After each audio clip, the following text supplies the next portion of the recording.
మీ పిల్లలు maths science లో dull గా ఉన్నారా? 100% మార్క్స్ కావాలంటే ఆన్లైన్ ట్యూషన్ ట్యుటోరిక్స్ లో జాయిన్ అవ్వండి.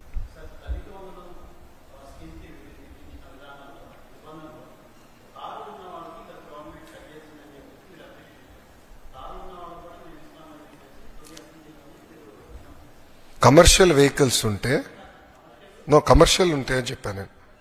టాక్సీ కమర్షియల్ వెహికల్స్ ఉంటే అర్హులు అని చెప్పాను. దానికే కట్టుబడి ఉన్నాను. వాళ్ళు చేసిందే నేను అదే చెప్పా. టాక్సీ ఉంటే then they're eligible. Private vehicle they are not eligible. Yes, అంటే గతంలో వాళ్ళు పెట్టిన సిస్టమే వీఆర్ ఫాలోడ్. కొత్తగా ఏం తీసుకురాలేదు.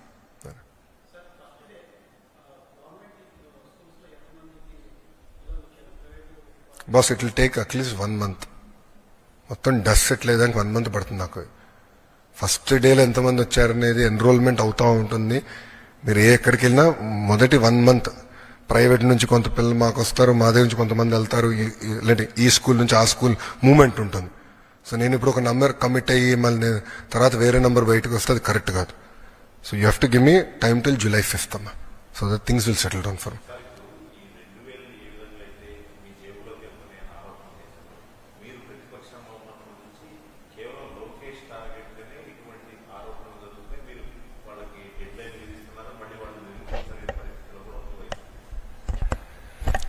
యాక్షన్ తీసుకుంటాం. సింపుల్. ఇప్పుడు పరిస్థితి ఎలా ఉంటుందంటే వైకాపా పాలనలో వారు ఇప్పుడు కూడా చూస్తే మా పైన ఆరోపణలు చేసి పారిపోతారు. నిరూపించమంటే ఒకటి కంపడ్డాడు. నేను 24 గంటలు టైం ఇచ్చా కదా, నిరూపించమన్నాను. ఆ 2,000 రూపాయలు నా జోబులోకి పోయిందన్నాను అని అన్నారు. నిరూపించమన్నాను. లేదంటే స్టేట్మెంట్ విత్డ్రా చేయమన్నా, లేదంటే there will be action. No second thoughts, there will be firm action, no debate. అవును,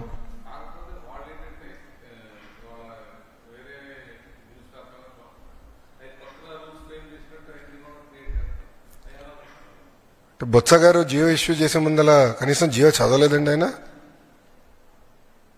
బొత్స గారు దాని ముందు ఇంకొక ఆయన పేరేంటి ముందు సురేష్ గారు ఉండే కదా విద్యాశాఖ మంత్రిగా. సురేష్ గారు ఫస్ట్, దాని తర్వాత బొత్స గారు వచ్చారు విద్యాశాఖ మంత్రిగా. వాళ్ళిద్దరు మంత్రులు ఉన్నప్పుడు కనీసం జియో చదవలేదండి. I'm ready. We have followed the same guidelines. Nothing has changed. With proof నా దగ్గర ఉంది. Nothing has changed. ఏం చేయలేదు. అందుకే కదా వాళ్ళు ఏం చెప్పలేకపోయారండి. వాళ్ళు మొన్నటి వరకు ఏమో ఏం జరగలేదు చేసి చూపించాం కదా. మాకు ఒక వెల్ఫేర్ క్యాలెండర్ కూడా ప్రకటిస్తామని చెప్పాం. ఇచ్చిన హామీలు నిలబెట్టుకుంటాం అని చెప్పి సిస్టమేటిక్గా మేము వెళ్తున్నాం. ఇప్పుడు ప్రభుత్వానికి సంక్షేమ అభివృద్ధి అనేది జోడెద్దుల బండి అని నిన్న కూడా మీకు చెప్పా. ప్రజలు మమ్మల్ని గెలిపించింది సంక్షేమం ఒకటే కాదు, ఉద్యోగాలు కల్పించండి అని కూడా కోరుతారు. మరి రోడ్లు బాగా చేయండి అంటారు. మాకు క్లియర్ మ్యాండేట్ అటు ఇచ్చారు. ఇవన్నీ చేయండి, పెట్టుబడులు తీసుకురండి.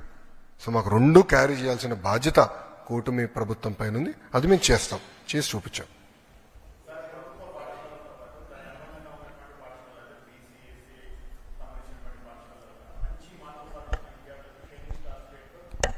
అవునండి, అవును.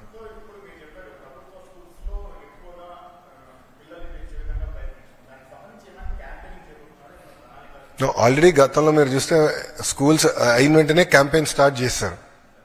ఎవరు మా ఉపాధ్యాయులే క్యాంపెయిన్ చేశారు, వినూత్నంగా చేశారు. పిల్లలతో మన ఇన్స్టాగ్రామ్ రీల్స్ కూడా తయారు చేశారు. చాలా క్యూట్గా చేశారు. ఒక ప్రోగ్రామ్ ఆల్రెడీ చేశారు. దానిపైన ఒక ఫోకస్ పెట్టుకుంటాం. బట్ క్వాలిటీ ఇంప్రూవ్ చేసి పిల్లలు తీసుకురావాలనేది మా లక్ష్యం. అంతేగాని వేరే వాళ్ళని హెరాస్ చేసి పిల్లలు తీసుకురాలేదు కాదు మా లక్ష్యం. నాణ్యత పెంచాలి, లెర్నింగ్ అవుట్కమ్స్ ఇంప్రూవ్ చేయాలి. మార్క్స్ ఇంప్రూవ్ చేస్తేనే నేను ఈ విద్యా వ్యవస్థలో న్యాయం చేసినోడు అవుతా.